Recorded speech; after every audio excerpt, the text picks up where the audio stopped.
యాదాద్రి లక్ష్మీనరసింహస్వామి క్షేత్రాన్ని ఒక అద్భుతమైనటువంటి దివ్యక్షేత్రంగా వెలుగొందుతున్నటువంటి క్షేత్రం ఇది.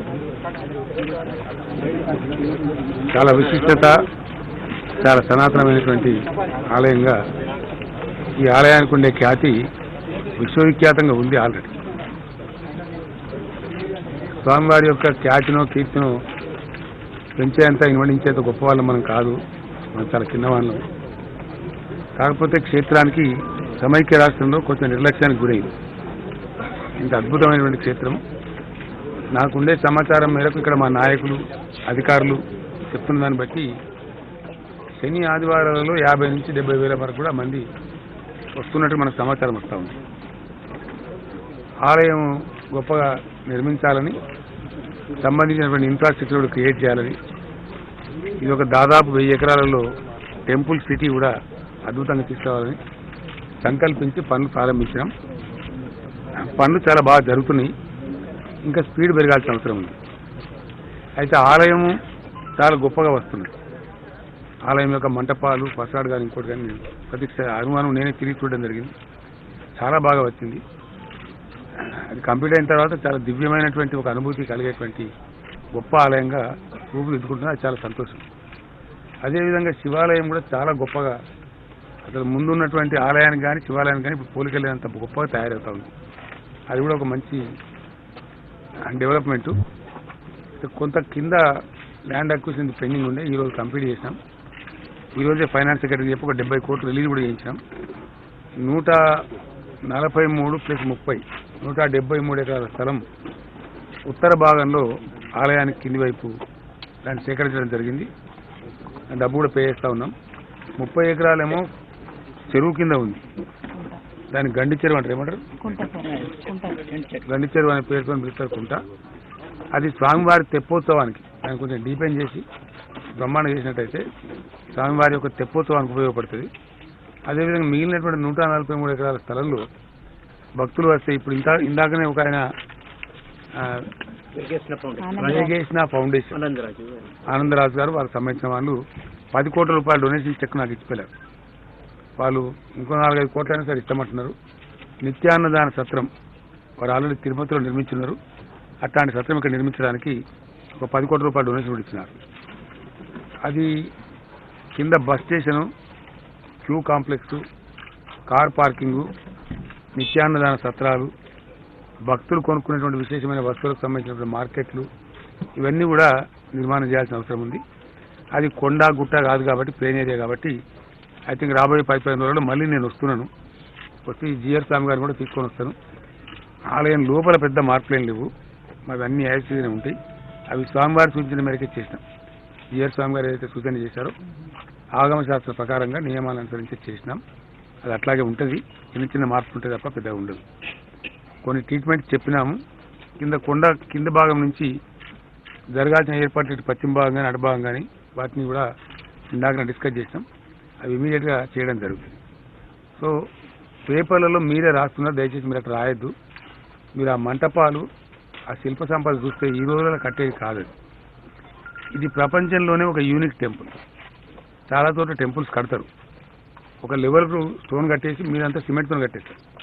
మేము అట్లా కట్టాలంటే మేము కూడా 3 నెలలు కట్టపడదు. కానీ అట్లా అనుకోలేదు. 7 అంతస్తుల గోపురం కూడా బ్రహ్మాండంగా శిల్పాలతోనే కట్టినాం. అది కూడా ఒక పర్ఫెక్ట్ కృష్ణశిలతో ఏ విధంగా రావన్నా ఆ విధంగా కొన్ని 1000 ఏళ్ల పాటు ఉన్నా కూడా అద్భుతంగా ఉండే విధంగా కట్టినాం. ఎందుకంటే ఆలయాలు కల్చరల్ ట్రాన్స్ఫార్మేషన్ సెంటర్. ఒక తరం నుంచి మరో తరానికి సంస్కృతిని, సంస్కారాన్ని ట్రాన్స్ఫర్ చేసేటువంటి గొప్ప సంస్థలు.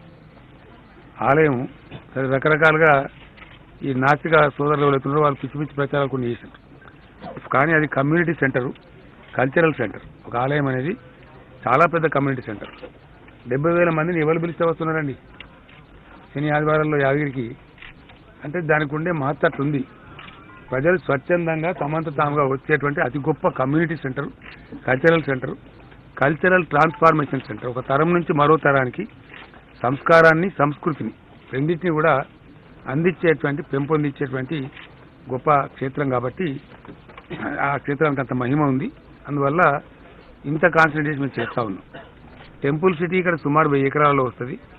ఇప్పుడు 832 ఎకరాల భూమి మా స్వాధీనంలో ఒకే పీస్లో ఉంది. ఇక్కడ నుంచి ఎండ్ వరకు ఇంకొక 250 ఎకరాలు దీనికి అవతల ఉంది. దాన్ని కూడా అక్వైర్ చేయబోతా ఉన్నాం. ఆల్మోస్ట్ 1100 ఎకరాలలో ఈ టెంపుల్ సిటీ ఉంటుంది. అక్కడ కొండకు ఇదివరకే ఉన్నటువంటి 121 ఎకరాలు, మేము ఇప్పుడు తీసుకున్న 93 ఎకరాలు, అదంతా పోను, మళ్ళీ ఇది సెపరేట్గా ఉంటుంది. కాబట్టి సర్వ హంగులతోని ఇది బ్రహ్మాండంగా ఉంటుంది. ఈ టెంపుల్ సిటీలో ఒక 354 క్వార్టర్లు నిర్మించేటువంటి 250 ఎకరాల లేఅవుట్ అయింది. మనం దానిలోనే కూర్చొని ఇప్పుడు 354 క్వార్టర్స్, మంచి లగ్జరీ క్వార్టర్స్ వచ్చేటువంటి లేఅవుట్ ఆల్రెడీ అయిపోయింది. ఇప్పుడు ఈ క్వార్టర్ల నిర్మాణం కూడా స్టార్ట్ చేయబోతా ఉన్నాం. ఇప్పటికే దాతలు దీనిలో 2 కేటగిరీలు పెట్టినారు. ఎందుకంటే దీనిలో 2 కోట్లతో కట్టేటువంటి క్వార్టర్స్ ఉన్నాయి, 1 కోటి రూపాయలతో కట్టే క్వార్టర్స్ ఉన్నాయి, మనకు 50 లక్షలతో కట్టేటువంటి క్వార్టర్స్ కూడా ఉన్నాయి, 25 లక్షలతో కట్టేటువంటి క్వార్టర్స్ కూడా ఉన్నాయి. రకరకాలుగా పోతూ ఉంటాయి. ఆ విధంగా తిరుపతిలో కానీ మరి ఇతర దివ్య పుణ్యక్షేత్రాలలో ఉన్నటువంటి పద్ధతులు ఇక్కడ కూడా అవలంబించబడతాయి. యజమానులు ఎవరైతే కడతారో వాళ్ళకు ఇచ్చే సదుపాయాలు ఇవ్వబడతాయి. ఇప్పటికి 2 కోట్ల రూపాయలతోని మేము కడతాం, మాకు అలాట్ చేస్తే అని చెప్పి ఒక 43 మంది దాతలు ఇప్పటికే ముందుకు వచ్చింది. ఆ పని ఇప్పుడే చేసేస్తాం ఇమీడియట్గా. చైర్మన్ గారు కిషన్ రావు గారితో ఇప్పుడే మాట్లాడడం జరిగింది. షార్ట్లీ హైదరాబాద్లో మరొక రివ్యూ మీటింగ్ పెట్టుకొని దానిలో డిసైడ్ చేసి పద్ధతి, వాళ్ళు కట్టన్నా మనం కట్టన్నా, ఒకవేళ వాళ్ళు కట్టేసి మనం డిజైన్ ఇవ్వన్నా అనేది ఉంటుంది. ఎటువంటి కట్టకుండా ఆఫీజాడ్ కాకుండా ఒక పద్ధతిగా రావాలని. సపోజ్ ఇక్కడ ఇప్పుడు నరసింహ స్వామివారి క్షేత్రం ఇది. ఇక్కడ స్వామివారి పేరు మీద ఒక బ్లాక్ ఉంటుంది. ప్రహ్లాదు గొప్ప భక్తుడు కాబట్టి ప్రహ్లాద బ్లాక్ అని ఒక బ్లాక్ ఉంటుంది, అలవేలుమంగ బ్లాక్ అని ఒక బ్లాక్ ఉంటుంది. లైక్ అట్లా అనేక మంది పేర్ల మీద ఉంటాయి. ఐడెంటిఫికేషన్ కానీ భక్తులు సౌకర్యంగా ఉండేటట్టు ఆ బ్లాక్ల పేర్లు పెట్టి ఆ బ్లాక్ అంతా ఒక యూనిఫామ్గా వచ్చేటట్టు మొత్తం టెంపుల్ టౌన్ కలిసి ఒక మొగ్గలా ఒక పూలా కనిపించేటట్టు రావాలని ఐడియా ఉంది. అట్లా రావాలంటే ఒక పద్ధతి ఉంటుంది. దానికి అవలంబించాల్సిన విధానం ఫైనల్ చేస్తే మేము వెంటనే కడతామని అంటున్నారు. వాళ్ళు ఇమీడియట్ కడతాం. మనకి ఇక్కడ ఇదే ప్రాంతంలో గంధమల్ల, బస్వాపూర్ ప్రాజెక్టు కూడా వస్తున్నాయి. షార్ట్ పీరియడ్లో కంప్లీట్ అయిపోతే ఈ జూన్ మాసం తర్వాత కాళేశ్వరం నీళ్ళు మన ప్రాంతానికి వస్తున్నాయి.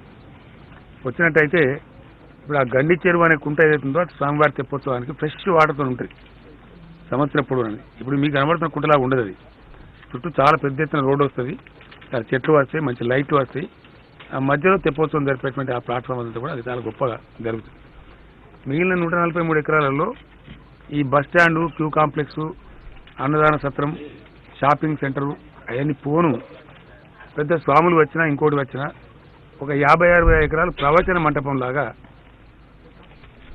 బ్రహ్మోత్సవానికి పైననే బ్రహ్మాండం జరుగుతుంది. ఆ సందర్భంగా కళ్యాణం పైన కూడా చేస్తారు. ఒకవేళ రేపు రాబోయే రోజుల్లో పెరిగితే ఆ కళ్యాణం కూడా 1-2 లక్షల మంది ఆదాయపరిచే టైంకి అక్కడ కింద జాగా రెడీగా ఉన్నట్టయితే అక్కడ కూడా జరుపుకోవచ్చు అనేది నిర్ణయం చేశాను. సో షార్ట్ పీరియడ్లో ఆ డిజైన్స్ కూడా ఫైనల్ అవుతాయి. ఆ కింద ఉండేటువంటి 143 ఎకరాల డిజైన్స్ ఇప్పుడు అక్విజిషన్ సమస్య అయిపోయింది కాబట్టి అవి కూడా ఫైనల్ అవుతాయి. మీతో ఉన్న ప్రార్థన ఏంటంటే నెలకే అయిపోతుంది, 2 నెలలకే అయిపోతుంది కాదు, అట్లా కాదు.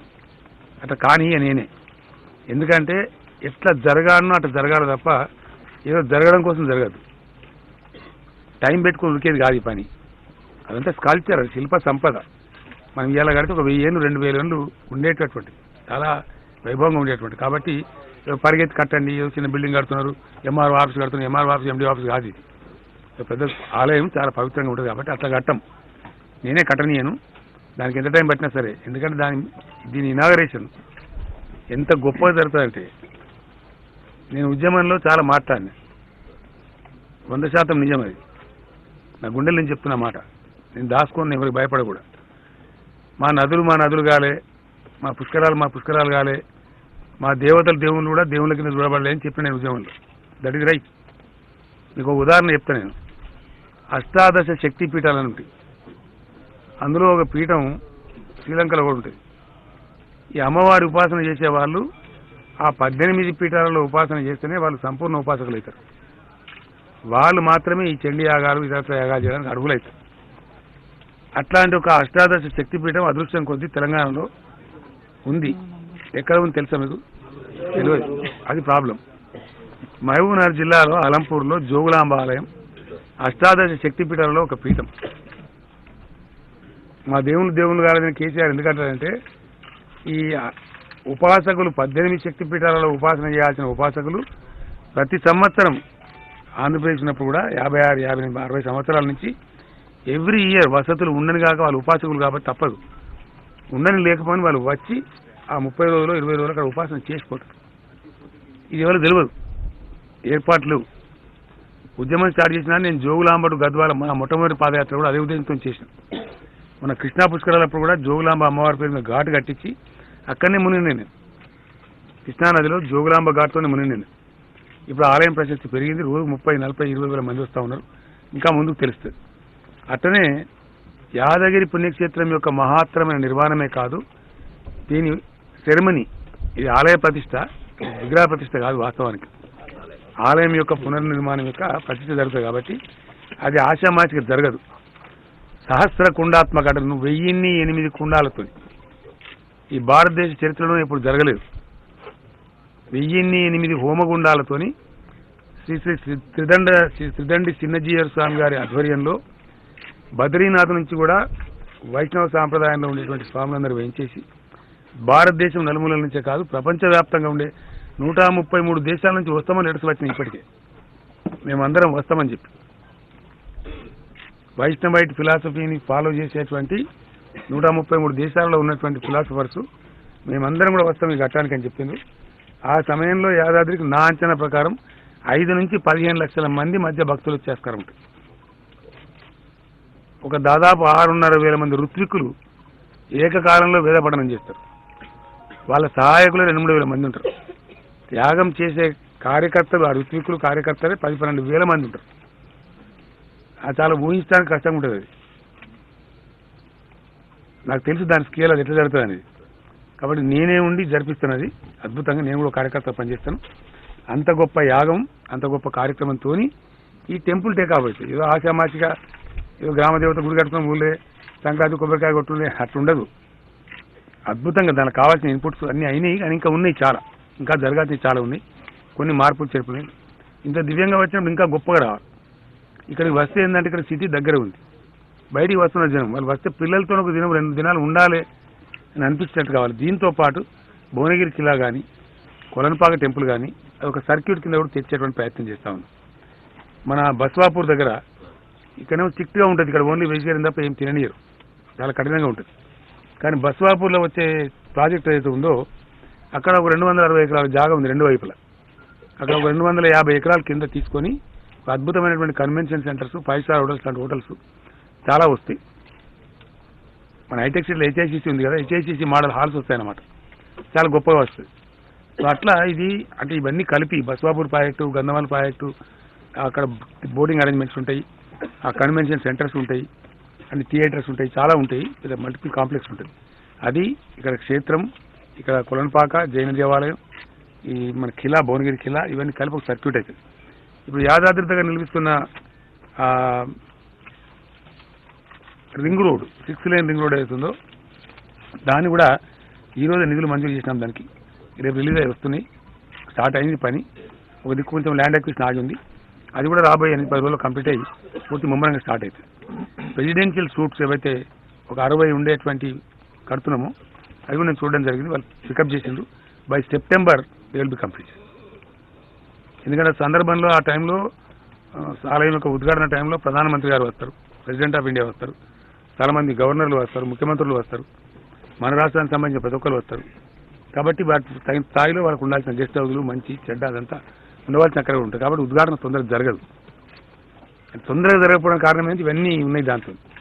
అంత బృహత్తరంగా జరిగే ఉద్ఘాటన కాబట్టి, అంత గొప్పగా జరగాలి కాబట్టి, అంత గొప్పగానే జరుగుతుంది. కాబట్టి మీరు దయచేసి మీకు రిక్వెస్ట్ ఏంటంటే అయిపోతుంది, 3 నెలలకు అయిపోతుంది, 2 నెలలకు అయిపోతుంది, ప్రారంభమైతే రాయకండి వార్త. నేను చదువుతున్నా హైదరాబాద్. మొత్తం కంప్లీట్ అయ్యేదాకా మాత్రం చేయొద్దు. ఎగ్జాక్ట్లీ ఒక్కసారి 2-3 లక్షల మంది వస్తే బయటికి వెళ్ళలేరు, ఎవరు ఇక్కడ చూడలేదు. అందుకే నేను ఏమంటున్నా అంటే గొప్పగా జరుగుతుంది, గొప్పగా చేపిద్దాన్ని. ఎప్పుడు ప్రారంభమని నేను చెప్తాను మీకు. ఒప్పందం మీద నేను చెప్పేదాకా దయచేసి రాయకుడికి అంతే. నేనే స్వయంగా వచ్చి ఇక్కడనే చెప్తాను ఇక, అంతే కదా. ఇప్పుడు మంచి క్రిటికల్ వర్క్ అంతా అయింది. ఇప్పుడు వేగం పెంచుకునే ఆస్కారం ఉంది. That is okay. నేను అనేది ఏంటంటే అది కావడానికి కొద్దిగా టైం పడుతుంది. కాబట్టి కావాలి ఎట్లా జరిగితేనే గొప్ప మనకు అందరికి కూడా, మన ప్రాంతానికి మనకు అందరి గౌరవం. కాబట్టి అట్నే చేసుకుందాం. నేను చెప్తాను మీకు. ఇప్పుడు నేను టైం కూడా ఫ్రీక్వెన్సీ పెంచుతాను. నెలకు తప్పకుండా నాకు వీలైతే 2 సార్లు 3 సార్లు వస్తాను. ఇప్పుడు అన్ని పనులు కూడా ఏకకాలంలో స్టార్ట్ అయిపోయి టేకాఫ్ అయ్యేటట్టు కూడా చేసుకుందాం. ఆ విధంగా ముందుకు పోదాం. Thank you.